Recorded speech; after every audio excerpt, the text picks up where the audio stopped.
네, 안녕하십니까. 캡스톤 디자인 경진대회에서 프로젝트를 발표하게 될 컴퓨터 융합 소프트웨어학과 문창집이라고 합니다. 오늘 여러분들께 소개해드릴 프로젝트는 리테스트, 복습용 시험지 및 해설지 생성 시스템입니다.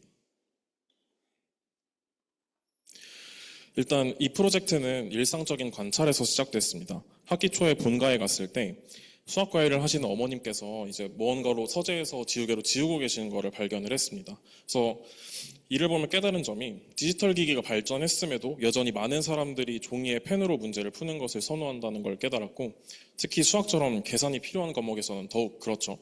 그래서 하지만 종이로 복습할 때는 한 가지 큰 문제점이 있는데, 한 번 풀어본 문제를 다시 풀어보려면 지우개로 문제를 지우거나 새로 프린트를 해야 한다는 그런 번거로움이 있습니다.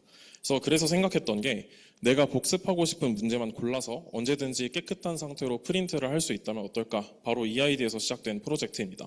현재 많은 사용자들이 종이 기반 학습을 선호하고 있지만 복습과 반복 학습에서는 어려움을 겪고 있는데, 문제를 다시 구정하고 정답과 해설을 작성하는 시간이 많이 소요되기 때문입니다. 그래서 이런 상황에서 가장 어려움을 겪는 분들이 반복 학습이 필요한 학생들과 수업 자료를 재사용하는 교사 또는 강사들을 타겟으로 하고 있는데, 지금까지는 적절한 해결책이 그렇게 크게 보이지는 않아서 이 프로젝트를 실행하게 되었습니다. 그래서 세상 시스템 구조를 설명드리겠습니다.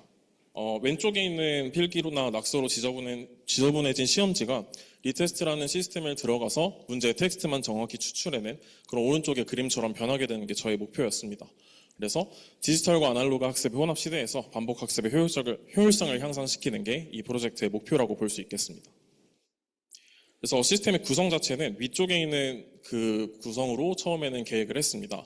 욜로라는 모델, 객체 탐지에 많이 사용되는 욜로라는 모델을 사용해서 문제지에서 문제 영역만을 정확하게 추출해내는 게 첫 번째 목표였고, 그 다음에 탐지에는 그 문제들로부터 OCR을 제대로 수행을 해서 제 말하는 소형 생성형 모델을 통해서 해설지를 작성하는 그런 게 첫 번째 목표였고, 그 과정에서 조금 서비스를 완성하는 데는 제 정확한 기준치를 넘지 못해서, 성능의 기준치를 넘지 못해서 제미나이 API를 활용해서 일단 결과적으로 서비스를 만들어 놓은 상황입니다. 그래서 방금 말씀드린 시스템 원래 계획과 실제 구현을 정리한 페이지고요. 문제 영역 탐지하는 데는 어떤 모델을 썼는지 그런 것들을 정리해 두었습니다. 결과적으로 웹 UI 구현은 파이썬의 스트림릿을 활용하여 진행하였습니다.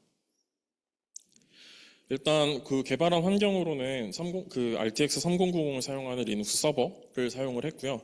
재현성을 위해서 도커로 그 이미지를 관리해 둔 상태입니다.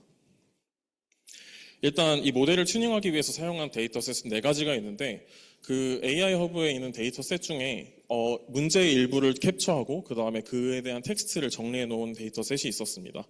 그래서 인쇄체, 손글씨, 수식 등의 언어의 인식 정밀도를 향상시키기 위한 데이터셋이고요. 두 번째도 마찬가지로 문제와 해설지를 생성하기 위한 그런 데이터셋입니다. 그래서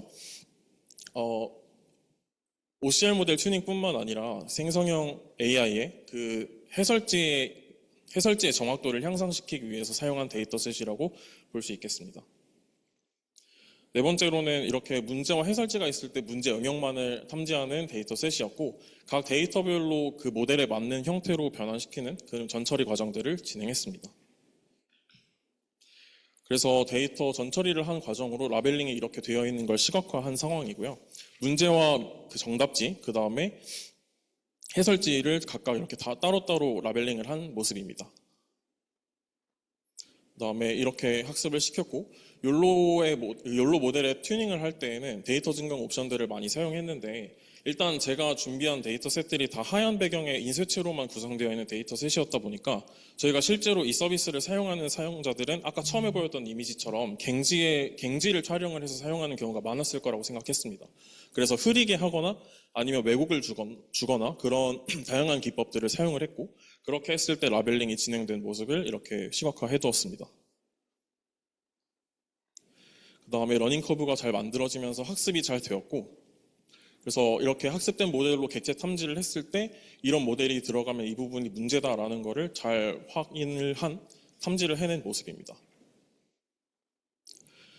그 다음에 그 인식한 모델을 가지고 OCR을 돌렸을 때도 정확하게 그 값을 추출해내는 걸 확인할 수 있었고요. 수능 시험지를 넣었을 때에도 해당 문제와 그 다음에 문제 텍스트를 잘 인식은 하지만 조금 디테일한 부분, 수식이나 디테일한 부분에서 조금 문제가 있어서 이런 부분에서 실제로 서비스로 사용하기에는 완성도가 떨어지겠다고 판단을 했고, 그 다음에 다른 이제 제가 협력 기업체로 운영하던 구글 딥마인드에서 사용하는 모델을 활용하여 API 서비스로 일단 완성을 해둔 상태입니다. 그래서 오른쪽에 있는 디렉터리대로 코드들이 구성되어 있고, 저 main.py를 돌렸을 때가 어플을 실행하는 모습입니다. 그래서 제가 서비스를 시연하기 위해 다양한 사례를 준비를 했는데, 왼쪽에처럼 저희 어머니께서 실제로 학생들이 가져온 프린트도 하나 넣어봤고, 그 다음에 제가 직접 풀었을 때 이 문제 영역이 이렇게 해치지 않는 환경에서 인식은 잘 하는지, 그 다음에 이렇게 구겨지거나 문제가 이렇게 더럽혀졌을 때에도 인식을 잘 하는지를 확인을 해봤습니다. 그래서 시연 영상 확인해 보겠습니다.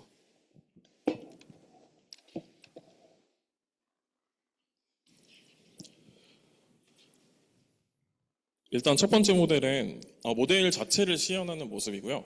제가 이제 여기에다 테스트 이미지를 넣었을 때 인식은 어떻게 해내는지 그런 것 속들을 보여드리고 싶었습니다. 그래서 아까 PPT에도 보였던 그 상황인데, 이렇게 객체 탐지를 이용해서 잘라낸 문제를 이런 텍스트 형태로 잘 추출해내는 걸 확인할 수 있고, 여기도 마찬가지로 텍스트로 추출한 상태입니다. 그런데 아까 보여드렸던 것처럼 수식이나 약간 디테일한 부분에서 문제가 있어서 그 부분은 조금 해소를 해야겠다 생각을 했습니다.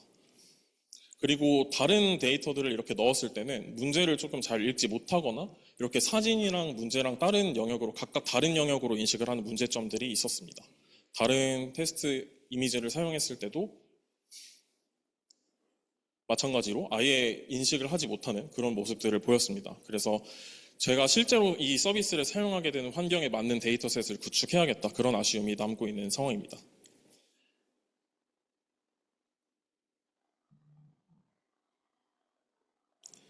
그 다음 영상 보여드리겠습니다. 그래서 결과적으로 만들어낸 서비스인데요. 일단 세로 화면이어서 이렇게 잘 보이지 않는 점, 커서는 감안해서 봐주시면 감사하겠습니다. 그래서 이미지를 업로드하는 상황이고요. 제가 말씀드렸던 대로 처음에 문제 영역이 해치지 않는 깔끔한 부분에 이미지를 넣었을 때 저렇게 나오는 걸 확인할 수 있고, 왼쪽에는 진행 상태를 확인할 수 있도록 프로그레스 바를 두었습니다. 그래서 실행을 했을 때 문제의 영역 7개를 인식했다는 메시지가 뜨고, 제가 원하는 문제를 골라서 시험지를 만들 수 있도록 선택할 수 있습니다. 그래서 전체 선택을 해서 문제지를 생성을 했을 때 이렇게 마크다운 형식으로 보여지게 되고, PDF를 다운해서 결과를 확인해 봤을 때는 이렇게 2단 형태의 시험지로 만들어지는 걸 확인을 할 수 있습니다. 그 다음에 복습할 때 시험지 위치에 답을 외우는 학생들이 간혹 있었어서 이렇게 셔플을 할 수 있도록 또 기능을 추가했고, 마찬가지로 순서가 바뀌는 걸 이렇게 확인하실 수 있습니다. 그 다음에 이렇게 만들어진 원본 시험지에서 그 제미나이를 통해서 해설지를 생성하는 모습입니다. 그래서 해설지도 마찬가지로 마크다운 형태로 나오게 되고, PDF를 다운받았을 때 잘 확인이 되는 걸 확인할 수 있습니다. 그래서 프롬프트 엔지니어링을 통해서 그 결과물을 출력해낼 때 그 형식을 제이슨 형식으로 제대로 지정하도록 만들어 줬고, 그걸 재구성해서 제가 이제 해설지 형식으로 PDF로 생성하고 있습니다. 그 다음에 옆에는 리 시험지랑 리 해설지라고 되어 있는데요. 복습할 때 이제 같은 문제를 반복해서 풀기보다 숫자가 바뀌면 이제 계산 과정을 좀 다르게 하면서 복습을 할 수 있기 때문에 그런 학습 효율성을 위해서 구조는 해치지 않고 계산하는 값만 달라지도록 그 문제를 새로 생성하는 모습입니다. 해설지도 그에 맞게 작성을 할 수 있습니다. 일단 잠시 넘겨보고, 다음으로는 이제 좀 구겨져 있던 문제 영역이 해쳐져 있는 이런 시험지를 넣었을 때도 잘 인식을 하는지를 확인을 해보고 싶었는데요. 넣었을 때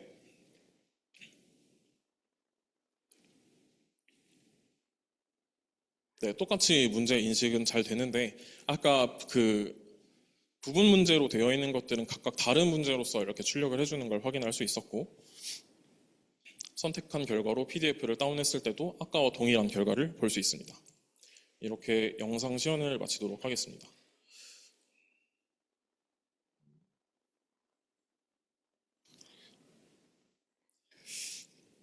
그래서 추가 개선할 사항으로는 일단 제가 완성한 게 API를 사용하던 거다 보니까 이게 아무래도 돈을 내야만 쓸 수 있는 환경이 되어버린 거죠. 근데 제가 애초에 목표로 했던 거는 로컬로도 이 기능들을 빠르게 수행하고 싶어서 경량화를 시키고 싶었던 건데 그런 부분에서 실패를 한 것이 조금 아쉬웠습니다. 그래서 실사용이 가능하도록 제가 사용하는 환경에 맞게 다양한 데이터셋을 구축해야겠다고 생각을 했고요. 그 다음에 모델 구성을 할 때에도 그 원래는 OCR을 네이버 클로버에서 제공하는 수식 인식용 모델이라는 도넛이라는 모델이 있었습니다. 근데 그 도넛이라는 모델과 욜로의 출력 환경이랑 맞지 않아서 그걸 맞추는데 조금 애를 썼던 것 같습니다. 그래서 다른 OCR 모델을 파인튜닝 함으로써 이 수식을 인식하는 문제는 해결할 수 있을 거라고 봤습니다. 마지막으로 젬마 같은 모델은 양자화 모델이 요즘 많이 개발이 되어 있는데 그 모델을 파인튜닝 함으로써 로컬에서도 돌아갈 수 있도록 경량화를 시켜보는 것이 목표입니다. 그래서 이번 프로젝트를 통해서 제가 학과 공부를 4년 동안 해오면서 잊고 있었던 실생활에서 만난 문제점을 기술로서 해결하는 것의 매력을 다시 떠올릴 수 있었던 것 같고 UI나 UX를 구성할 때 사용자가 어떤 버튼을 어떻게 눌러야 하는지 좀 직관적으로 와닿을 수 있게 다양한 시나리오를 설계했어야 하는데 그런 명확하고 직관적인 UI를 구성하는데 조금 노력을 했던 것 같습니다. 그 다음에 제가 원하는 수준의 모델을 위해서는 정말 고품질의 데이터가 필요하다는 것, 제가 목적에 맞는 데이터가 필요하다는 것도 알게 되었고 AI는 어떻게 사용하느냐에 따라서 발전 가능성이 정말 무한한 것 같습니다. 그래서 사회 문제를 이를 통해서 해결할 수 있도록 좀 더 연구를 해보고 싶습니다. 네, 이상 발표를 들어주셔서 감사합니다.